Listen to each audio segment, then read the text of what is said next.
নমস্কার, Sonargaon sir YouTube page এবং Facebook পেজে সবাইকে স্বাগত জানাচ্ছি। আমি গোপাল দাস সিনহা। শিলচর শহরের ডেঞ্জার কন্ডিশন দেখেন। শিলচর শহরের গুরুত্বপূর্ণ রাস্তা যেসব ফুটপাথ রয়েছে সবগুলো এরকম গর্তে পড়া রয়েছে। পথচারীরা সেদিক দিয়ে হাঁটতে পারছেন না এবং অনেকে হাঁটতে গিয়ে সেই ফুটপাথে গর্তে পড়ে অনেকেই আহত হয়েছেন। এই সমস্যা নিয়ে শিলচর জেলা কংগ্রেস দল রাস্তায় বেরিয়েছেন। সঙ্গে ওনারা পূর্ত বিভাগের এক্সিকিউটিভ ইঞ্জিনিয়ার অনিরুদ্ধ নাগ সহ ঠিকাদারকে নিয়ে পরিস্থিতি সরজমিনে খতিয়ে দেখেছেন, সমস্যাগুলো ওনারা দেখিয়েছেন। সম্প্রতি শিলচর শহরের এই ফুটপাতে কাজ শুরু করেছে পূর্ত বিভাগ, কিন্তু কাজসমূহ খুব নিম্নমানের হচ্ছে বলে অভিযোগ করেছেন কংগ্রেস নেতারা। এই দেখছেন আপনারা, এখানে রয়েছেন এক্সিকিউটিভ ইঞ্জিনিয়ার, ওনার সঙ্গে কংগ্রেস নেতারা কথা বলছেন। শিলচর শহরের প্রতিটি রাস্তা ফুটপাথসমূহ এভাবে গর্ত থাকায় ফুটপাথ চলাচলের অনুপযোগী হয়ে উঠেছে। প্রতি বছর এই রকম সমস্যার ফলে জনসাধারণ জেরবার হয়ে উঠছেন। বর্ষার সময় এই সমস্যা আরও প্রকট হয়ে দাঁড়ায়। বর্ষার সময় এই ফুটপাথের এবং নিচে নালার দিকে জল যেতে পারছে না।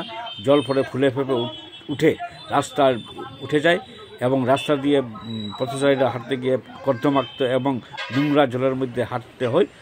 সেই অসুবিধার কথা মাথায় রেখে এবং যাতে আগামীতে এরকম অসুবিধা না হয় সেই সমস্যা সুরাহার জন্য এক্সিকিউটিভ ইঞ্জিনিয়ারকে নিয়ে কংগ্রেস দলের নেতারা রাস্তায় শিলচরে বেরিয়েছেন।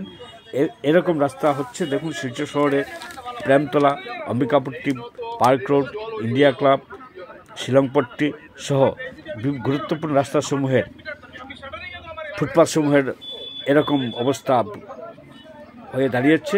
এটা মানে ডেঞ্জার কন্ডিশন অফ শিলচরের শহরের। এখানে শিলচরে অনেক নেতা রয়েছেন, মন্ত্রী রয়েছেন, কিন্তু তবুও শিলচর শহরের এরকম বেহাল অবস্থার জন্য জনসাধারণ ভুক্তভোগী হয়ে উঠছেন। সেজন্য এই যাতে না হয় সেজন্য কংগ্রেস দলের নেতারা আজকে রাস্তায় বেরিয়েছেন এক্সিকিউটিভ ইঞ্জিনিয়ারকে নিয়ে এবং ওনারা এক্সিকিউটিভ ইঞ্জিনিয়ারকে ওনারা বলেছেন শীঘ্রই রাস্তা মেরামত করে জনসাধারণের হাঁটার জন্য উপযোগী করা হয়, সেদিকে নজর রেখে কাজ ভালো করার জন্য ওনারা জোরার দাবি জানিয়েছেন। এরকম গুরুত্বপূর্ণ খবর পাওয়ার জন্য আপনারা সোনারগাঁ নিউজ চ্যানেলটি প্লিজ সাবস্ক্রাইব এবং বেল আইকনে ক্লিক করে দেবেন। এদিনের কংগ্রেস দলের এই প্রতিনিধি দলে ছিলেন জেলা কংগ্রেস সভাপতি অভিজিৎ পাল, অন্যতম কংগ্রেস নেতা সুজন দত্ত, সূর্যকান্ত সরকার, অনুপম পাল, কুশল দত্ত, অর্ঘদীপ সাহা ও অন্যান্য। ধন্যবাদ।